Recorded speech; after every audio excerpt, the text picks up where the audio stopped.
Mi nombre es Jonathan Prieto Basolo y los miembros de mi grupo son Noé Salvatierra Cotrina, Sebastián Santiago, Ricardo Terreros Gutarra y Sofía Yáñez Encalada. Para este mini proyecto 3 les presentaremos las series de Taylor. Básicamente lo que quisimos hacer en este caso fue representar mediante series de Taylor el movimiento de un edificio durante un sismo. ¿Quién fue Brooke Taylor? Brooke Taylor fue un matemático británico, discípulo de Isaac Newton, que publicó muchos trabajos sobre cuerdas vibrantes y centros de oscilación. También fue el autor del famoso teorema de Taylor y la serie de Taylor, que es la que usaremos en este caso. Las series de Taylor. Las series de Taylor se derivan de las series de potencia, porque siguen básicamente un mismo esquema. En este caso, A0 sería la función en el punto A. A va a ser el punto en el que vamos a hacer esta aproximación. Luego, el A1 se representa en este caso por la derivada de la función en el punto A entre 1 factorial. Y el x menos c a la 1 sería en este caso x menos a. Y de esta manera vamos incrementando el exponente y la derivada. Seguimos. El A2 en este caso se transforma en la segunda derivada de la función en el punto A entre 2 factorial. Y el exponente de x menos a se vuelve 2. Entonces vemos que sigue básicamente el mismo esquema. Acá abajo puede ver la forma compacta de esta serie. Ahora, ¿qué ventajas aporta la serie de Taylor? La primera es que es bastante sencilla de calcular, pues simplemente tenemos que calcular unas simples derivadas, básicamente. Luego, es bastante práctica para calcular valores aproximados de una función. Y además, es posible calcular la optimalidad de la aproximación. ¿Eso qué significa? Que básicamente lo que quiero decir con eso es que en cuanto mayor sea el binomio con el que estamos trabajando, más cerca de la realidad de nuestra función va a ser esta serie, entonces más precisa va a ser. Y algunas aplicaciones que podemos tener en ingeniería son con los circuitos electrónicos y la deformación de cuerpos rígidos. La parte experimental.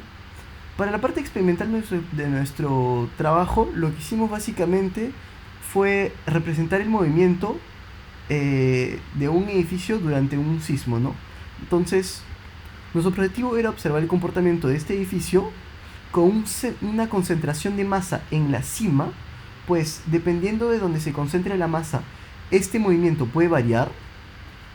Luego lo que quisimos hacer es graficar el movimiento que adoptan los edificios durante un sismo, hallar la función que adopta esta gráfica y lograr expresar esta función en una serie de Taylor, ¿no? Los materiales que usamos fue una regla de acero, un peso de bronce, un sensor de ultrasonido que calculaba la variación de distancia entre él y la regla de acero, un LabQuest Mini para recuperar los datos, el programa Logger Pro para recuperar los datos en la computadora y Origin Lab para graficar y hallar la función de este movimiento. Entonces aquí puede ver el movimiento de la regla durante diferentes tiempos. Aquí les voy a mostrar un video muy corto. Ya. De esta manera se pueden dar una idea del movimiento que siguió esta. Y ahora vemos la gráfica. Esta gráfica nos impacta muy rápidamente, pues podemos recordar que esto se parece mucho a un movimiento forzado amortiguado. Pues vamos viendo que en el tiempo esta gráfica, la diferencia de posición en esta gráfica se va acercando mucho a cero en cuanto va avanzando el tiempo, ¿no? Entonces aquí podemos ir viendo la ecuación en la parte de arriba y podemos ir viendo la traslación en el eje Y. Estas dos cosas van a ser bastante útiles en la siguiente diapositiva. Ahora vamos a calcular la serie.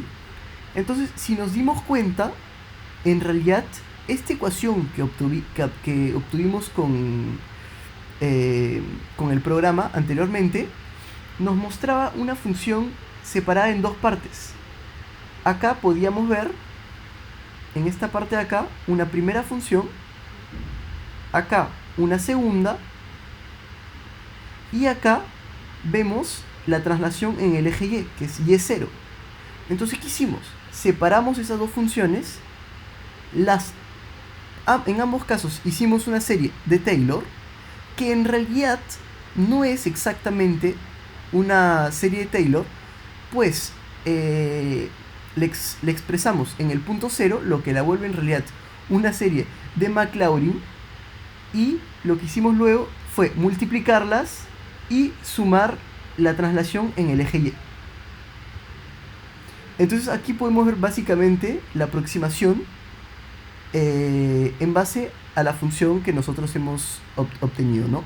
Entonces, lo que se resalta automáticamente es que en cuanto aumenta el exponente, más precisa es esta aproximación, que es lo que estábamos esperando, ¿no? Entonces, ¿qué hemos concluido? Que en realidad la ecuación de nuestra gráfica es la división de dos funciones, en realidad, porque tenemos dos funciones, y para resolver tuvimos que realizar esa división de las series en dos partes, y luego que en cuanto más expandamos la serie, esta se aproxima mucho más a la función real. Muchísimas gracias.